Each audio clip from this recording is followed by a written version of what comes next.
Hey, what's up, guys? Welcome back to Ol'SargeCollects. My name is Dan, and today I'm going to be talking to you about the Philadelphia Athletics and the cards that represent the team in the 1934 to 36 Diamond Stars set. So let's talk a little bit about the set itself. This is the 1934 to 36 Diamond Stars set made by the National Schickel Gum Company, and there are a total of 108 cards in the set, but with variations and errors, there's a total of 115 in the master set. So cards number 97 through 108 are all duplicates.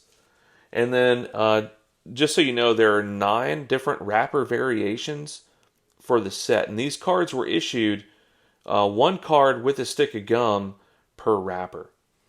There are 17 teams represented in the set, although at any given time there were 16 teams in Major League Baseball at the time. That 17th team being the Boston Bees. There's one card that represents the Boston Bees in the set.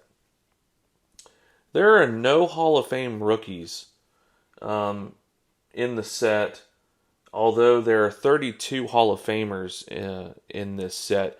But it's still missing some big names like Babe Ruth and Lou Gehrig. So let's talk about the 2 cards that represent the team. So we have Roy Mahaffey here at card number 10. Now this is a variation because Roy Mahaffey was traded to the St. Louis Browns. So there's this variation of the card representing him on the Philadelphia Athletics, and then there's another variation that doesn't have the A on his chest, and that's when he was with the St. Louis Browns. Same image though. So this is a 1935, or this card was issued in 1935, and it's a greenback card. This set has either greenbacks or bluebacks, depending on when they were issued. So that's card number 10, Roy Mahaffey. The other player that represents the Athletics is Hall of Famer Jimmy Fox at card number 64. This card was issued in 1935 as well. Also has a green back. And what I really like about this card is that Jimmy Fox is depicted as a catcher, which wasn't his normal position. And he subbed in as catcher for about 10 games. And somehow the company, the card company, National Schickel, wanted to depict him as a catcher. So it's really neat to see him as a catcher. And this happens to be my favorite card representing the team, the Philadelphia Athletics, because of the slim chance that he was represented as a catcher. That's what makes it my favorite card. Plus, I like to see him in his catcher's uniform with that catcher's mitt and his hat turned backwards. I just think that that's a pretty cool image. So let's talk about the team then.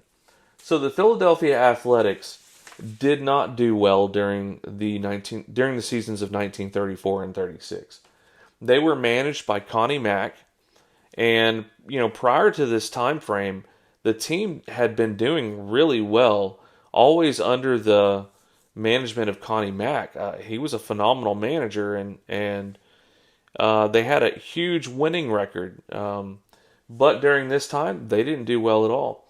And so 1934, they finished 68 and 82, overall 5th place in the American League. Jimmy Fox and Pinky Higgins were the All-Stars in 1934. In 1935, they finished 58 and 91, overall 8th place in the American League. Doc Kramer, Jimmy Fox again, and Bob Johnson were the All-Stars. In 1936, they finished 53 and 100, 8th place again in the American League, and Pinky Higgins was yet again an All-Star. So, when I averaged out each year, or all 3 years total, compared to all of the other teams in the American League, the Athletics finished dead last. Now, this is interesting because not only did the Athletics finish dead last in the American League, but the Phillies finished dead last in the National League. So it makes me think, what the heck was going on in Philadelphia from 1934 to 36? And I bet the fans, or just everybody in Philadelphia was pretty upset at their respective teams at the time. So it just really makes me wonder, what was going on during that time? Anyway, I hope you enjoyed this video, and I do appreciate you watching. Keep hunting the good stuff, and we'll see you next time.